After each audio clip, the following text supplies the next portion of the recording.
Hi there.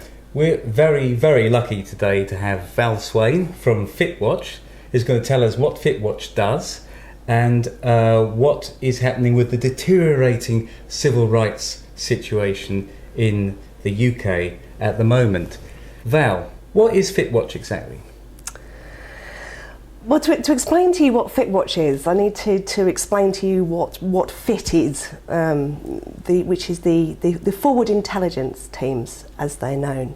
These are the part of the police that gather intelligence on people involved in political protest, which is actually as sinister as it sounds. Everyone who is part of political protest or involved in any sort of political activity in this country will know who the forward intelligence team are. They will stand around on protests, on assemblies, outside meetings, outside gatherings, and they will film and take notes and photograph the individuals that are taking part. I've been to a few meetings like that, and the first time that happened to me, that I was photographed just going into a meeting, I didn't know what to do because I'd arrived on my own. And I just didn't know how to do anything about it.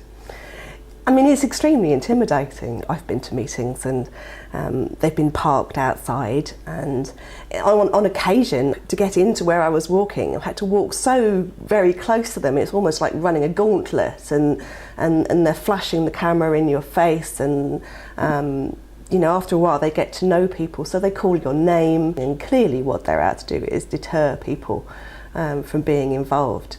Because it gives this impression that anyone who's going to this meeting, they must be terrorists or serious criminals or something. Yeah. So what does FitWatch do about this? FitWatch came from a group of people who set up a blog. They take the photographs of us, so we take photographs of them.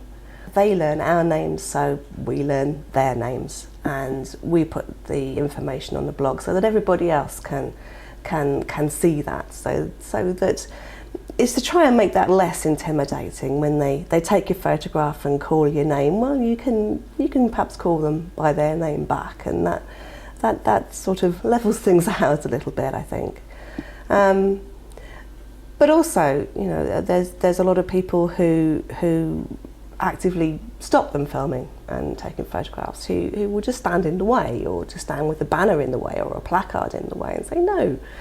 People who are doing this, people who are on this demonstration or at this meeting, they have a right to their anonymity, they have a right to their privacy, and they have a right to not end up on some secret police database of protesters, which we know that they have. And how do they react to that? Increasingly aggressively. At the beginning, I think they thought it was a bit of a joke, a bit of a short-lived thing that was happening. But as a few of us started challenging them, the idea appears to have caught on somewhat, and they are now being challenged in a whole range of situations and scenarios by large numbers of people. And I think they feel now that there is a serious threat to the way that they're operating and what they're doing. And as a result of that, they're becoming increasingly aggressive. They have people taking photographs of them have been threatened with arrest. They've been trying to grab cameras out of people's hands. They've ordered people to delete photographs. Okay. And what kind of impact do you think you've had?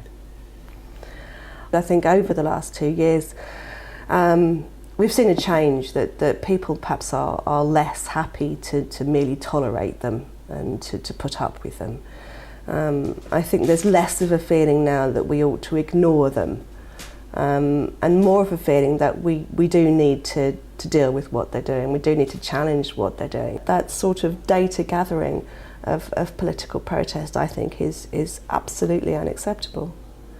Now, in Britain in the last 10 or 20 years, there's been successive pieces of legislation which have infringed, civil rights, limited civil rights. There's a particularly scary one in terms of what FitWatch does coming up, but also for journalists in general. The Counter-Terrorism Act of 2008, which is about to start this year. Oh, it's a cracker. This is, yes. It's a lovely piece of legislation.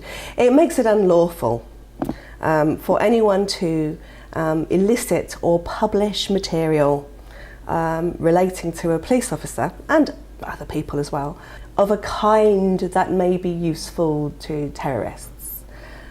Now, there's nobody, as far as I know, that has defined of a kind that may be useful to terrorists. I mean, in the past, we've seen all sorts of things deemed as being potentially useful to terrorists. People taking pictures of landmarks or public buildings or tube stations, or all sorts of things. This is a huge worry. I mean, I was accused in an anti-war demonstration once of throwing a fist, or attempting to punch a police officer, which was absolutely ludicrous. And yet I had in court no less than 9 police officers who were prepared to testify that that's exactly what I had done. And I was extremely lucky in having the evidence of independent journalists who had recorded the whole incident. And I had got their video, which clearly showed that I had done nothing of the kind. And of course, in court, I was then acquitted. Without that hugely important bit of video evidence, I think I would have been found guilty of something that I hadn't done, merely on the testimony of police officers. And I don't think that that's an unusual scenario. I think it happens quite a lot. Police don't always tell the truth in court. You know, that's the reality. And if you don't have independent journalists recording what's going on, you're going to get a lot of people who are convicted of things that they haven't done. What we think is going to happen is that when anybody picks up a camera, be that a journalist, be that a passerby, be that a fit watcher, we think that they're going to be, in some circumstances at least, they're going to be challenged. They're going to be told, you can't take photographs of police officers, that's a criminal offence, we're going to arrest you if you do that, we're going to take your camera, we're going to delete your pictures if you do that. Has it already started? Yes. There are a number of people who have had that experience in the months leading up to the commencement of the Act. I took a photograph of a forward intelligence team officer back in the beginning of January, and he posed for it, and I took the shot, and then he walked straight up to me and he grabbed the camera in my hand, grabbed hold of it, tried to pull it out of my hand, put his face right up to mine and was shouting, "You are going to delete that, you can't take pictures of us." And I pointed out quite calmly that, well, actually, yes, I can. There is nothing to prevent me taking photographs of you. And eventually he let go and walked away. But I think, you know, in future he has far more grounds with this new Act for taking that further, and I think that's very worrying. Yeah. So what's Fitwatch's response to this new legislation? Well, we want everyone to stand up against this and not be bullied by this legislation. These are police officers, they're public servants, they're operating in a public space. Take photographs of them, that's an entirely legitimate thing to do. And we have a fantastic competition on the go. I'm glad you mentioned that. Which offers a fantastic prize. Send us photographs of police officers that are win certain categories. So perhaps the scariest photograph, police behaving violently or aggressively, which we know that they do, or pictures that are funny that will raise a smile, or pictures that have been effective in stopping the police doing something that they shouldn't, or that have helped people in court or whatever, things that have been effective.